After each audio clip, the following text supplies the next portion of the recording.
سلام رفقا، مهدی گنجلی هستم. به چنل یوتیوب من خوش اومدید. امیدوارم که یک ویدیو فوق العاده عالی رو با هم دیگه داشته باشیم و کلی چیزی از هم یاد بگیریم. آماده اید؟ بریم که داشته باشیم.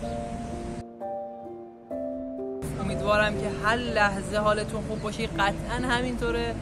و امروز میخوام در مورد بخشش براتون حرف بزنم که بخشش چقدر بی‌نظیره. بخشش اصلا کلام براش نیست که انقدر زیباست، چقدر توش درس داره و چقدر میتونیم زندگی رو توی بخشش کامل حس کنیم و بفهمیم معنای زندگی تو همین بخشیدن. اونجایی که خود اوسکریم توی اول قرآنش میگه بسم الله الرحمن الرحیم، یعنی به نام خداوند بخشنده مهربان. ببین چقدر مهم بوده که خودشو بخشنده مهربان توصیف کرده، یعنی اینکه همه چیز بخششه و بخشش هم یعنی خودمون. یعنی اونجایی که ناراحت میشیم از کسی به خاطر اینکه با همون یه رفتاری کرده که به ظاهر از نظر ما بد بوده،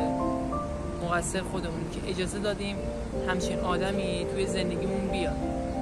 اولین کاری که باید بکنیم باید خودمون رو ببخشیم. وقتی خودمون رو میبخشیم بقیه خودمون هم میبخشیم. اصلا بقیه وجود نداره، همه ما آینه همدیگه هستیم و اولین کاری که باید بکنیم این که ببخشیم.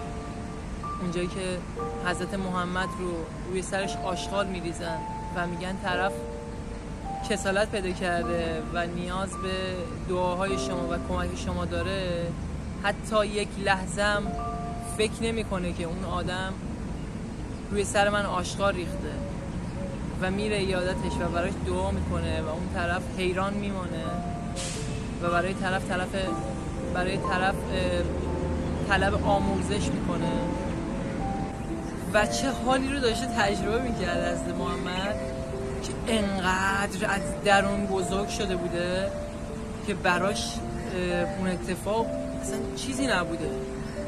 اون داشته کودک درون اون انسان رو میدیده و برای اون انسان که همچین کاری کرده طلب آموزش میکنه، چون میدونه که نجوه‌های ذهن رو میشناخته، شیطان رو میشناخته، میدونسته که هر لحظه داره بازی میده اون آدم رو بازیشه خودش میکنه. اگر ما مراقب ورودی‌های ذهنمون نباشیم، اگر ما نبخشیم، اگر ما کینه و نفرت رو با خودمون حمل بکنیم، مثل اینه که من میخوام برم اونور رودخونه یه وزنه سنگین روی دوشمه.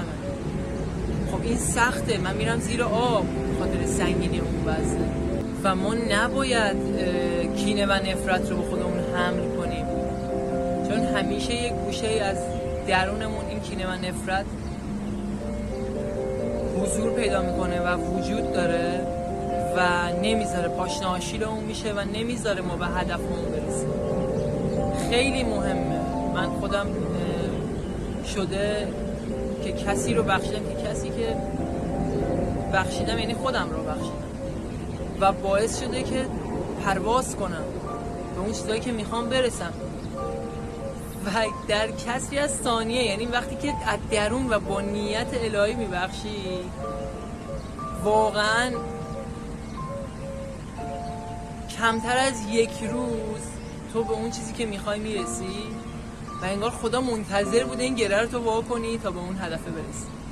و یه جمله من دارم که اکثر اوقات هم به خودم و کسایی که دوست دارم ببخشن بهشون توصیه میکنم، اینه که عشق بدیم به هم بدون منت و آنان که باید بمانن میمانن و آنان که باید برون میرون. برای ماندن کسی هیچ وقت تلاش نکنید و برای رفتن کسی هم هیچ وقت تلاش نکنید. جهان، کائنات، خدا، گاد، الله، انرژی، هر چیزی که شما اسمشو میگید، خودش اون انسان رو از توی زندگی هضم میکنه و اون چیزهایی که باید بمونن میمونن، اون چیزایی که باید برن میرن. فقط کافیه که حواسمون به ورودی‌های ذهنمون باشه و روی خودمون کار کنیم. مطمئن باش خدا انسان‌هایی رو جلوی رویمون میذاره که لذت ببریم و کیف بیشتری. امیدوارم که سلامت، ثروتمند و پر از احساسات خوب باشید. مهدی گنجلی هستم. بدرود تا دیداری دیگر.